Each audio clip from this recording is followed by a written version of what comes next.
Well, this is an on-the-fly read.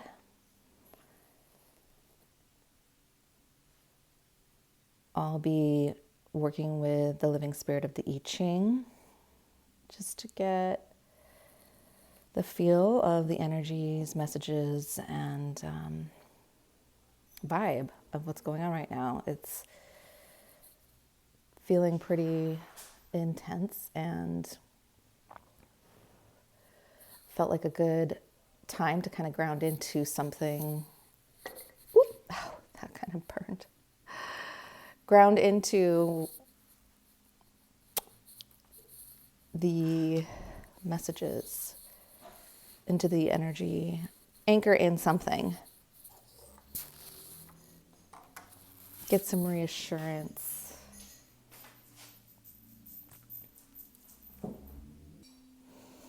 All right.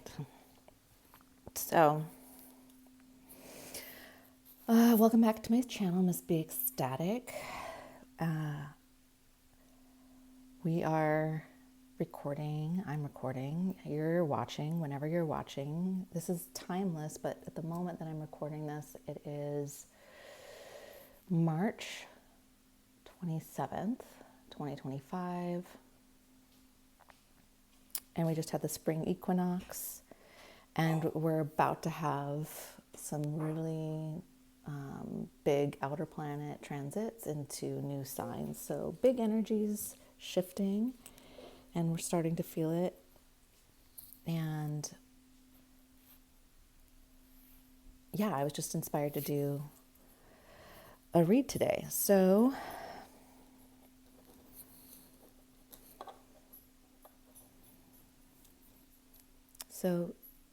simply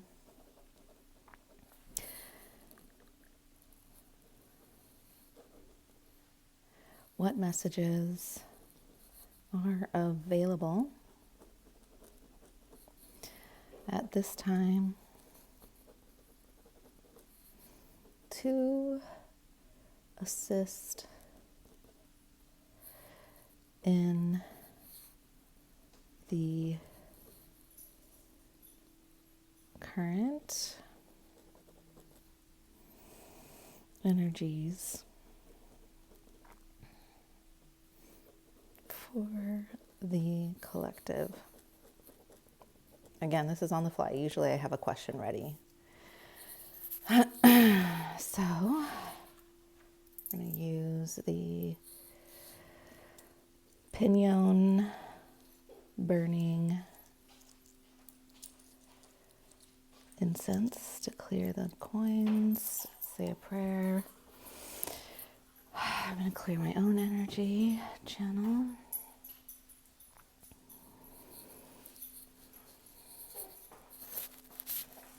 Connecting to the spirit of the living I Ching.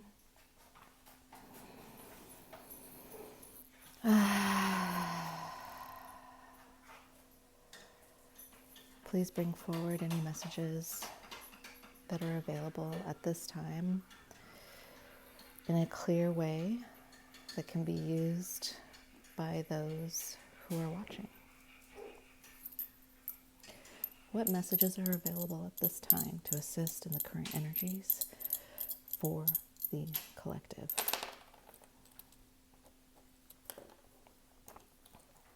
What messages are available at this time to assist in the current energies for the collective?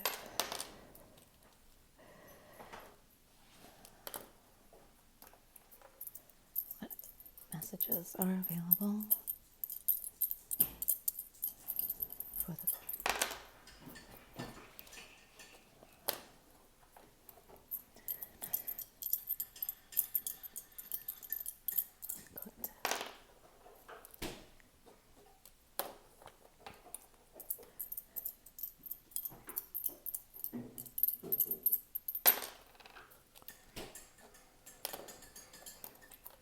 What messages are available at this time to assist in the current energies for the collective? All right. So we have water, and water. No, sorry. Wind. And a changing line. All right. I had to grab my book. It's my handy dandy little quick guide, grab and go. So at the top trigram, we have water right here. And then we have on the bottom wind. So 48.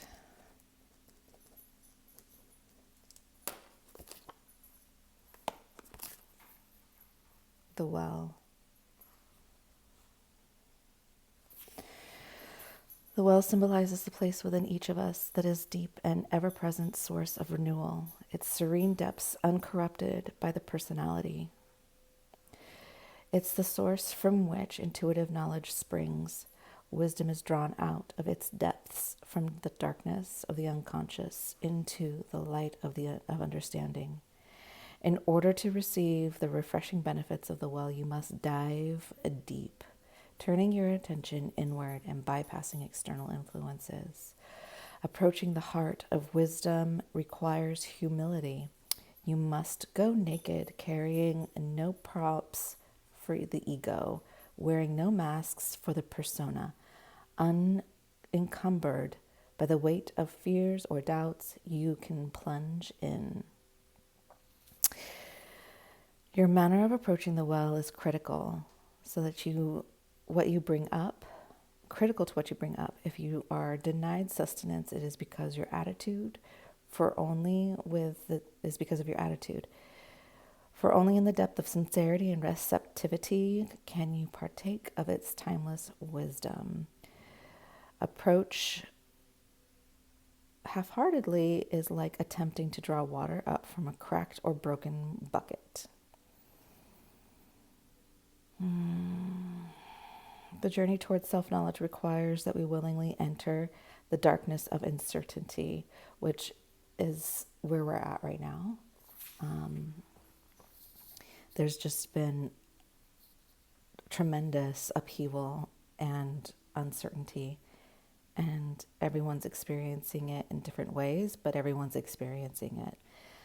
And so far, this message is requiring us to go within to find the source of stability that we seek, the wisdom that we innately carry within us. We have really everything that we need, and yet our culture and society is constantly seeking on the outside for reassurance, validation, or endorphin hits to help us feel better or to numb out, right? So that we don't feel the fear and anxiety around uncertainty.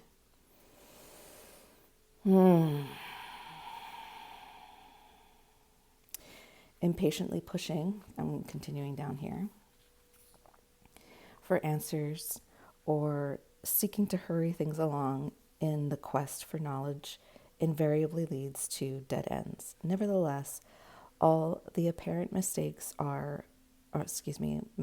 and wrong turns are essential parts of each person's unique process and cannot be avoided. Insight only ever comes from totally living your own experience and being guided by your own heart. And I think that's a great reminder. Like, you can't go wrong, essentially, if you're following the impulse of your heart. It's just part of the journey.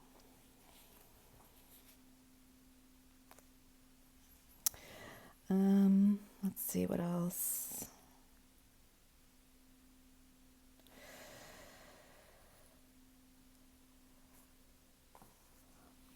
So I'm just going to skip down to the bottom. To drink from the source of clarity within the depths of the self is to know the taste of Tao. It is available to all those who thirst and are willing to dive into the core of being to be nourished. Once you have tasted from the clear waters of consciousness, you will return to it often. So it is something that you cultivate over time. And in order to know how to access and to replenish, it is the source that sustains and refreshes, eternally flowing like a clear spring through the whole of existence. And because of the changing line, it's the second line, it will create another hexagram, and so we'll go over that also. But the second line here, and by the way, this is the Tao Oracle. This is one of my favorite translations to go to, just not just because of like how it's so easily approachable and accessible. And it did used to come with cards, and I don't know where the cards are anymore. I've just had this thing for like, oh my gosh. Ooh. It's a long time, since like 2008, like 17 years. Yeah. Anyway, I might be wrong. No, I'm pretty sure that's the case. I like the symbols. I like the more intuitive, spiritual, metaphysical depth versus I used to have a ton of really dry translations, very, and when I say dry, they're dry and vague because they're really meant to be very practical for practical questions. And I tend to reach for it for more spiritual insight. Anyway, so this is our moving line, which is an additional message, but it is a message that bridges to the other hexagram that we're going to create. And it's basically like an unfoldment of, or like a progression of the message. The work now is to clarify your own wellspring so that you will have something of value to offer others. Unless you can create time for your self-reflection and integration, there will be an undercurrent of unhappiness and discontent that stems from a lack of self-worth. This would undermine all that you say and diminish at all that you do. What a pity. So in times of uncertainty and chaos and big shifts and change, we can basically be like little ships on the water being pushed and pulled into the current of other people's agendas. And this message is warning of that you'll be unhappy and discontent for the lack of your own self-worth. So anchoring in with your own sail, having your own tools on the boat, having a core to navigate or lean into so that you can direct yourself versus be at the whims of others or that whims of the energies at play. So that's a caution. Okay. So I'm going to come back to our lines and we're going to create the secondary hexagram. So the solid line turns into a yin line. And then everything else stays the same. So we already know that this is water. And then this becomes mountain, I believe. Yes. And already we can see that it's a more stable force. Water and wind is like storm on the water, or storm out in the oceans, disruption. Water and mountain is like a waterfall, a spring, a creek. Maybe it's vapors or clouds or rain on the mountain. You know, this is the heavens and this is the earth. So it's a little bit more stable energy already. So again, we have water on the top and mountain 39.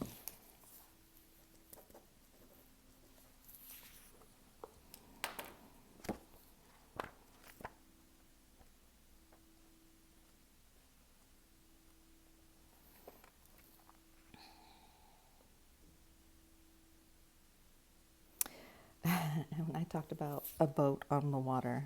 Isn't that funny? And I thought that it would be more stable. It appears to be more stable. Let's see. The media presents countless images of flawless, streamlined life that never sweats the small stuff. It's the glamour of the movers and shakers and facade that sends the message that it's all under control, and those who have made it can do whatever they want whenever they want. They have enough clout and to gain entry anywhere, anytime. They are never questioned, never frustrated or disappointed. The reality is that we never meet such modern day myths on the streets where we live. There are no guarantees in life.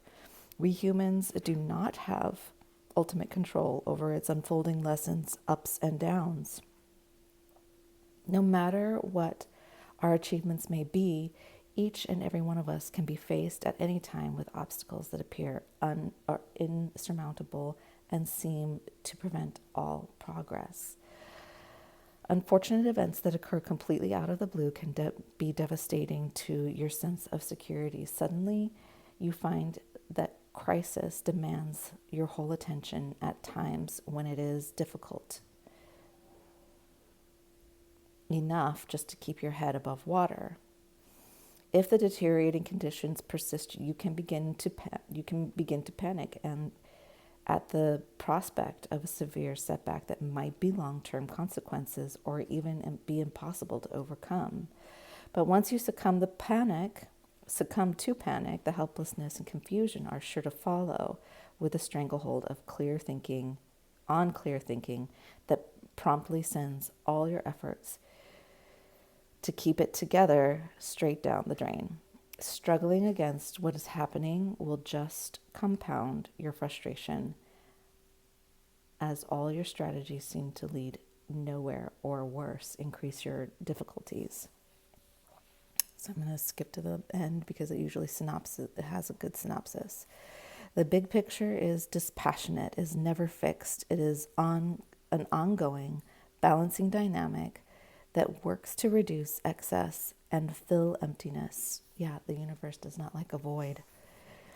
Tuning in to the big picture is essential now. Choose to keep your energy moving, even though just at this moment it might not make sense to you, rather than to roll over belly up in defeat.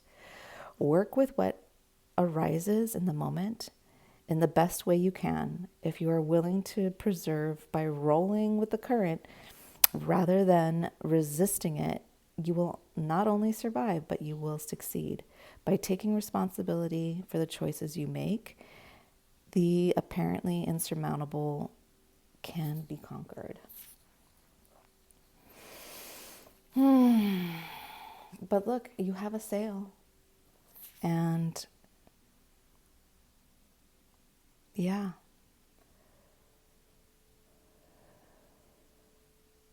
And we are in a place of surrender and inner reflection in order to weather the storms right now. So overall, let me see. Actually, I'm going to grab one more thing. All right, I just wanted to grab my sacred Rebel Oracle.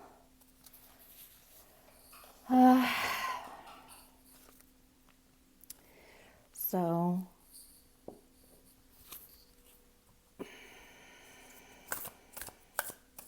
ships on the water, changing of the tides, currents sweeping us up, unknown lands, destination, unknown. The historically, and astrologically, when we've had these large, like these slower moving, larger I shouldn't say larger, outer planets is what I mean to say. When they move from one part of the zodiac to another part in the sky, the celestial energies shift and we begin to see new themes. It's like an activation of like an evolution, an activation of our evolution.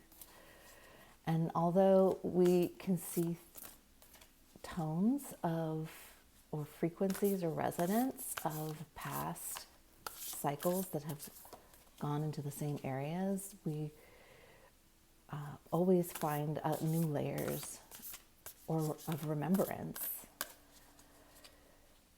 So, and for many, it can be really disruptive. It can be really shocking. It can shake the foundations of what we thought we knew this life and world was all about. And so having a practice, spiritual practice, a physical practice to connect into your own body awareness and to ground yourself and come to the well within yourself is crucial at this time. And the only way is through, like, not to give up into despair. Yeah, that's the message from hexagram 48 and 39. What is already with you, number 17. Well, that's some beautiful sacred geometry, and it's interesting. I'm not sure if I think you can see it here. Some little cogs on wheels, like mechanisms.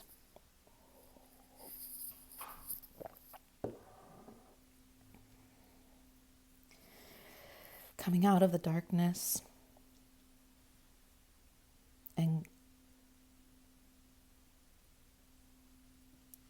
the hands to me represent the heart, and the butterfly in some traditions also represents the heart and memory, like in connecting to a spirit of our ancestors. And this looks like the flower of life. So it's like a cycle of regeneration. And like even despite like the materialism and mechanisms and like the hard aspects of the 3D existence, there's beauty, and there's beauty in the chaos, and there is order. There is order that regenerates. That's just my interpretation from the visual, and we'll just kind of skim through what the messages are here. And it says, you hold in your hand that which you seek. In other words, the pair of spectacles you have been rummaging around the house for are sitting on top of your head. What you are seeking, perhaps, by exploring far and wide is actually right under your nose. Yes, it goes back to the well. Let's see.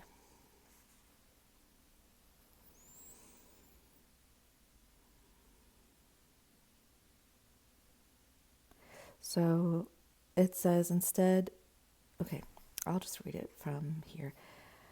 You may not like the idea. It is so much more wonderful to imagine there is something yet to find. Of course, there is unlimited creative potential, and always something more can be, yet in this instance, it is important for you to know that you already have what you need and what you want. That doesn't mean that the story ends. although it does ask you to give up the fantasy that a perfect solution lies in the future somewhere. Instead, it asks you to acknowledge that everything necessary for success is with you now. Yeah, I really like that. And then, give some healing process. It's a really cool personal, reading oracle. And it says, there's like a little meditation in there. I won't go into that right now. This oracle also comes with special guidance for you. You are more ready than you think you are. You are more prepared than you realize. You don't need an entire army of resources to move ahead, although you may find that when you do move, many resources suddenly become apparent. All that you need in this moment is just one sweet act of nourishment. That is enough to take you out of backward nostalgia or regret and forwards into what awaits you now. Be brave, dig deep within, and enjoy the sweet surrender. Yeah, that perfectly confirms what we've found through this living spirit of the I Ching. So thank you. Thank you. Thank you for the beauty of that message and these messages and the art. And I hope this has been of service and has found you well on your journey. And,